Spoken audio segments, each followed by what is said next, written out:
You are listening to Seeking the Hidden Thing with Kryptos. The Political Illusion Part 4. The administrative state cannot be controlled or reformed. Most live with the idea that we vote for our leaders and that these men and women exercise political control over the bureaucracy, the administrative state. This is an illusion. The standard reaction to the growth of the administrative state in the democratic West is that what is needed is for the citizenry to exercise effective control over the state. The idea is that an educated, motivated, engaged citizenry can impose its will on the state. This, we will discover, is an illusion. In order to exercise control of the state means, as a citizenry, at least a sizable chunk of the people must be able to make themselves fully available to the task. That is, they must make it their full-time occupation. Controlling the state is not something that can be done part-time or occasionally. The Greeks and the Romans understood this. Exercising democratic control of the state requires a life of leisure. Even if you had a contingent of men of leisure with the ability and desire to impose their will on the administrative state, it would be unreasonable to expect that they could truly affect the state.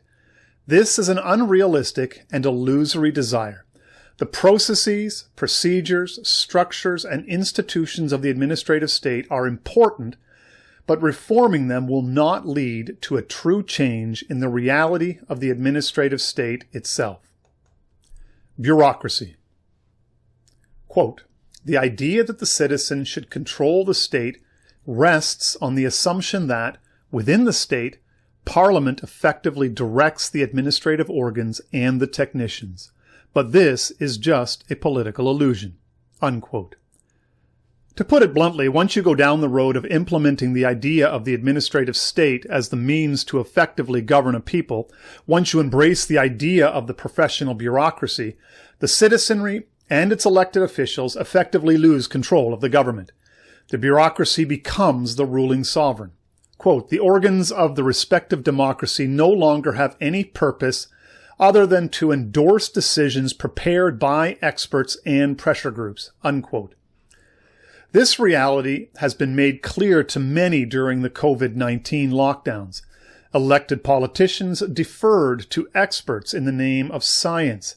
It was obvious to most that for much of the so-called pandemic, the citizenry and its elected officials were effectively cut out of the decision-making process.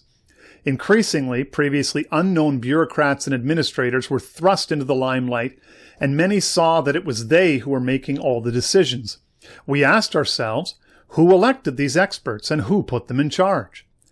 We discovered that the decision process was not a matter of legislation. It turns out that these decisions are made within a web of the personal judgments of credentialed specialists and experts. We could see or sense the network of structures within their own traditions and conflicts. We could see the pressure groups at work. There seemed to be at once no one person in charge, and yet one could feel the power of this dispersed network of decision-making nodes at work. We now know that the administrative state is, and yet we still live with the contradictory belief that we should somehow be able to control the behemoth, the many-headed hydra. We must understand that the modern state is not a centralized organ of decision. Rather, it is a decentralized network of political organs. This is the machinery of the bureaucracy. There are two separate, even contradictory elements of the state. One is, of course, the elected political personnel with their various assemblies and councils. The other is the administrative personnel in the bureaucracy. The bureaucrats do not work for the politicians. They are a power unto themselves. The true administration of the affairs of government does not happen in the representative bodies. Rather, it occurs in the bureaus. Quote, "The true political problems, those concerning the daily lives of the nation and affecting the relationship between citizen and public power, are in the hands of the bureaus. In them resides the reality of the modern state." Unquote. Part of the problem with the administration of a nation is the scope and size of the bureaucracy. It cannot be grasped in the whole, and nobody really controls it. The bureaucracy is everywhere and is the entire state. Every cabinet member and all of his key political appointees are nothing without the bureaucratic infrastructure.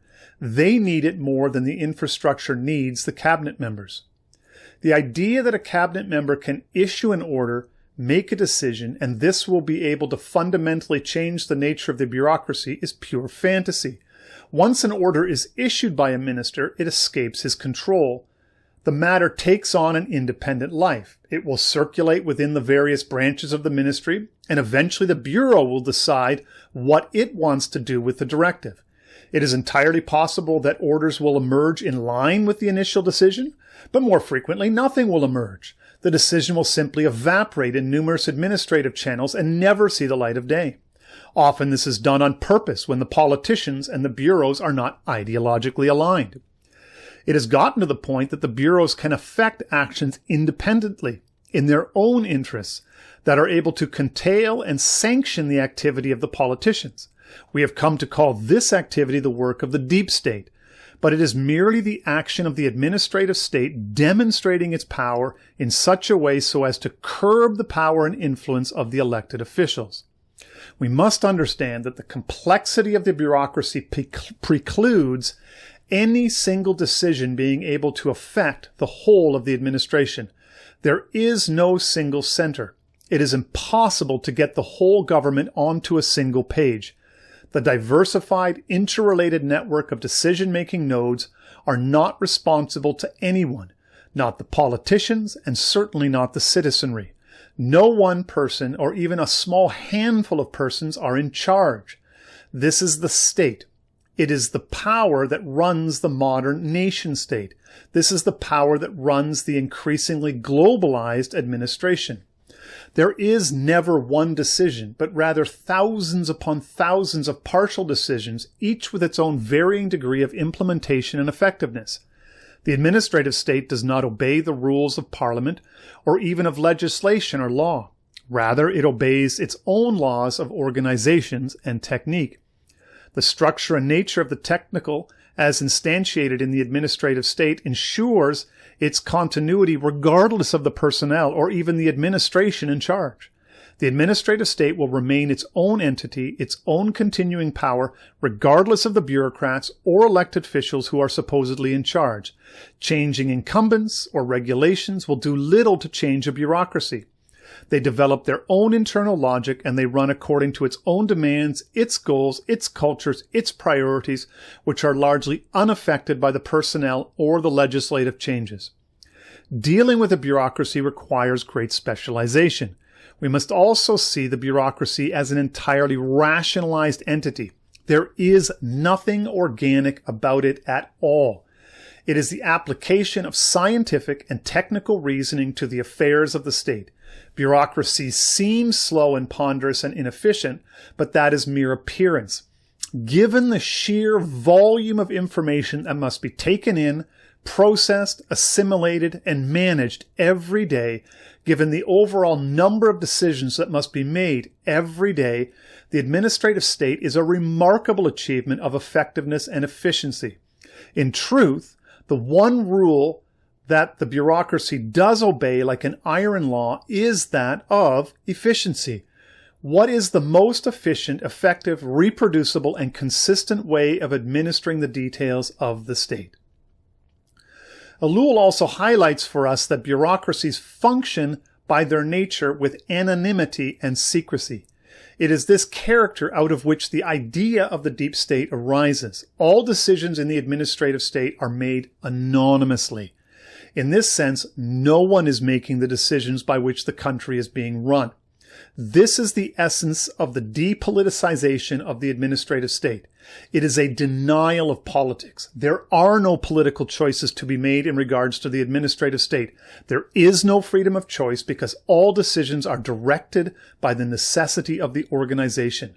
Freedom is not a value of the bureaucratic order. Techno-rational determinism is at the heart of the administrative state. administration, and man. We should not talk about the administrative state as an organism, as it does not obey organic rules. An administration is a technical abstraction.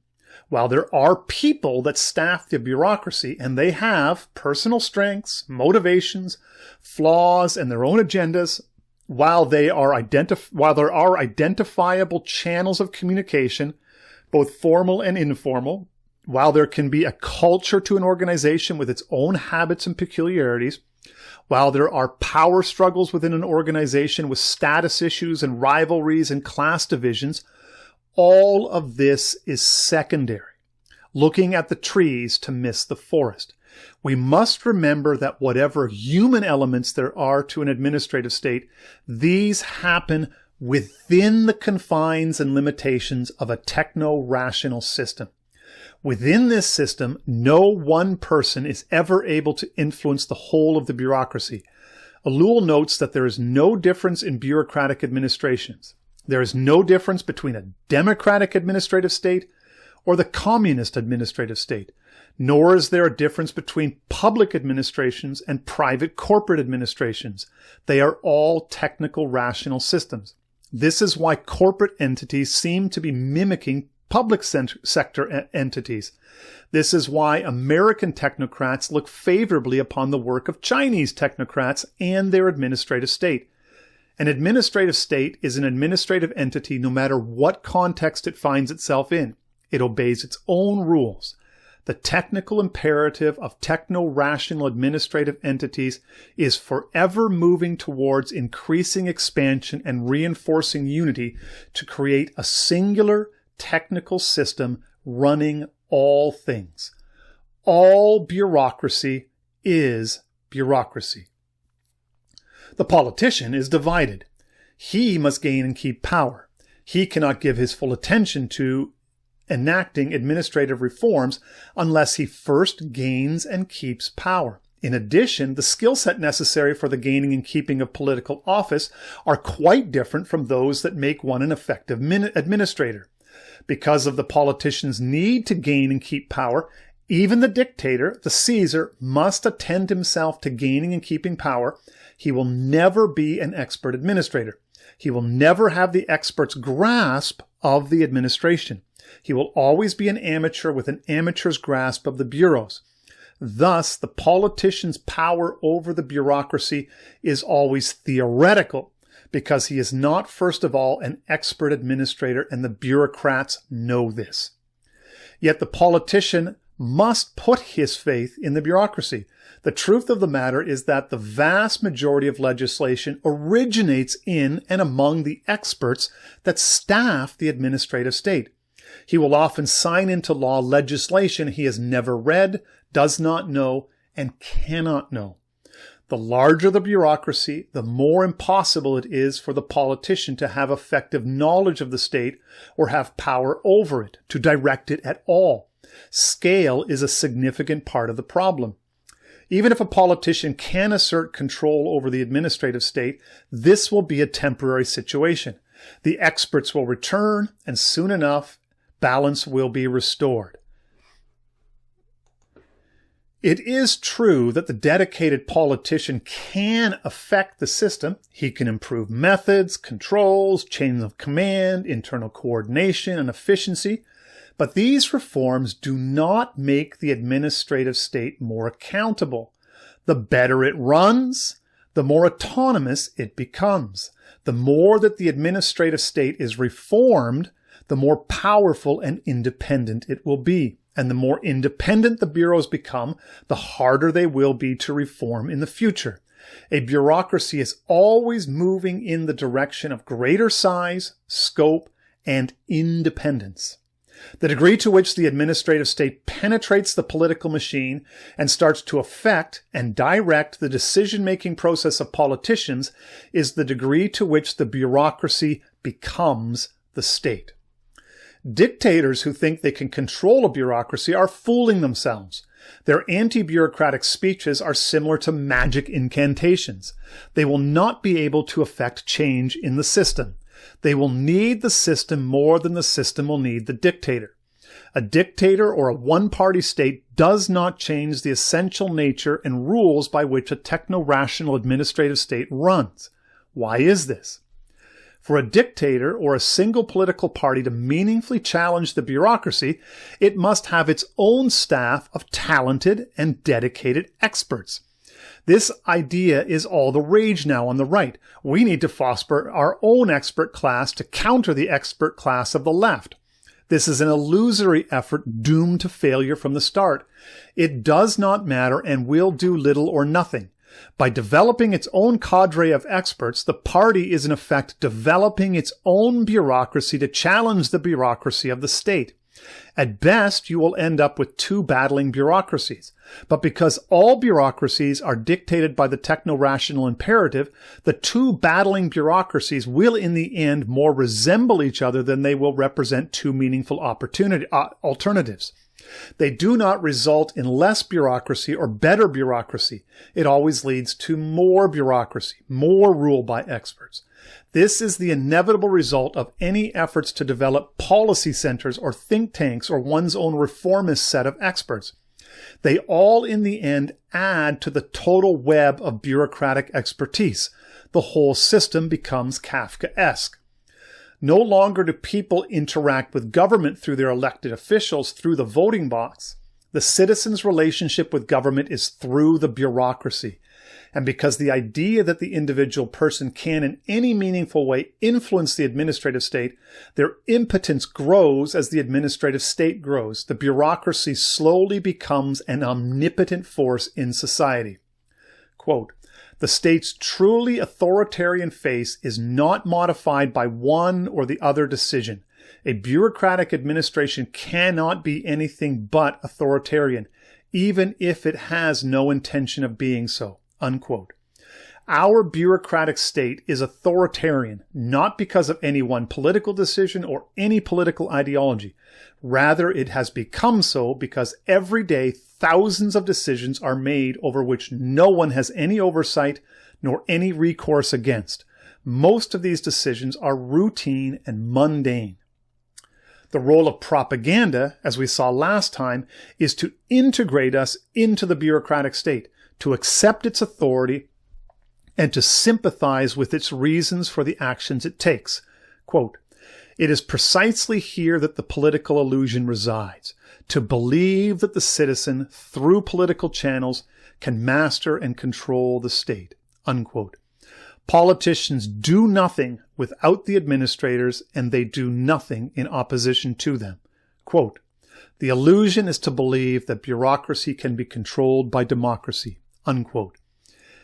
You cannot have a bureaucracy and a functioning self-rule by the citizenry. The two ideas cannot exist together in reality. In a bureaucratic state, democracy is no longer a means for controlling state power, but rather it is the medium by which the administrative state organizes the masses in harmony with its own ends. Democracy is the means for controlling the demos on behalf of the bureaucracy, not the other way around. COVID-19 lockdowns clearly demonstrated this. We see the politicians on TV. You see the election results conveyed through the media. You think that you have participated in the real political mechanisms, but those remain hidden to us, opaque. The media keeps us from searching deeper and understanding the true nature of power and where it resides. Participation. The belief that you can participate in political life in the world of the administrative state is another illusion. Quote, "What we are offered here is, in reality, a propaganda democracy in which the citizens decide nothing because they are organized in a rigidly structured mass, manipulated by propaganda and limited to endorsing with enthusiasm all decisions taken in their name or to pronouncing with authority all that has been suggested to them." Unquote. Alul has pretty much summed up the state of things. We believe that our participation matters, that our opinion matters, but that opinion has been manufactured by propaganda. And for that matter, does the citizenry even have the desire to participate? We protest and debate, but we rarely take on the work of governing society. In truth, the kind of person capable of participation is not wanted. Quote, the more organized a state becomes, the more streamlined its institutions and economy planned, the more it becomes necessary to eliminate the politically mature citizen who is independent and thoughtful and acts on his own will, unquote. And, quote, the growing state, even the democratic state, can do nothing with such genuine dissenters except eliminate them, unquote. The agenda has not changed, Anon, but you know that. The one who understands, the one who is politically mature, is an obstacle to the good political organization. The state must eliminate them because they cannot be used by nor integrated into the state. And if you are politically mature, it does you no good to work within the system, because if you believe that by so doing you will be influencing politics and interacting with real political affairs, you are giving into the most pitiful of illusions, says Alul. To participate in party politics is to participate in a pseudo-reality. Yet, one of the dominant philosophies of the day, existentialism, as manifest in autonomous individualism, gives people, especially the young, the idea that they are free, and because they are free, they must engage in politics to find and establish their freedom through the political. But this participation is based on the idea that parties and political organizations have actual influence on political affairs, and that the party structure provides people with ready-made judgments that allow the individual to surrender personal responsibility for this supposed influence. Thus, the individual is co-opted into the party, believing that in so doing they are actualizing themselves towards influencing the political, when in fact they are selling themselves out to an entity that has no ability to influence the character of the administrative state at all. The truth is that political leaders, the leaders of the parties, and the political action groups have all accepted the plans and goals prepared for them by experts, the same or similar experts who staff the administration and dictate the ends and means of all policies. It is pure idealism to believe that through participation in party politics, one can affect the course of government. Stakeholder groups are no better than the parties. The moment a group starts organizing in order to influence the state, it will begin to take on and form its own bureaucracy of experts. Eventually, this group will be asked to advise the government, at which point it simply becomes an extension of the administrative state itself. This goes for all unions and NGOs, as well as think tanks. They all eventually become extensions of the bureaucracy. Once their interests become bureaucratic, these so-called activist groups will then start to resist input from the masses. The more influential a group becomes, the more their function is not to bring the input of the citizen to government, but to keep the people in line. Eventually, the state will get the better of all groups organized to reform or counter the state. Once these local and intermediate powers are co-opted or eliminated, the field is open for increased administrative state authoritarianism. The more you organize to oppose or reform the state, the larger and more influential the state becomes. If you think that things would be better if we got regular people into these positions as opposed to college-educated experts, this too is a mistake. The idea that if the chuds take power, this will make all things better is an illusion, as history tends to show that when ordinary people are put in positions of power, they tend to be crueler and harsher than the professionals. Neither is the rustication of the bureaucracy a solution. Breaking up the bureaucracy and spreading it around the country will not work.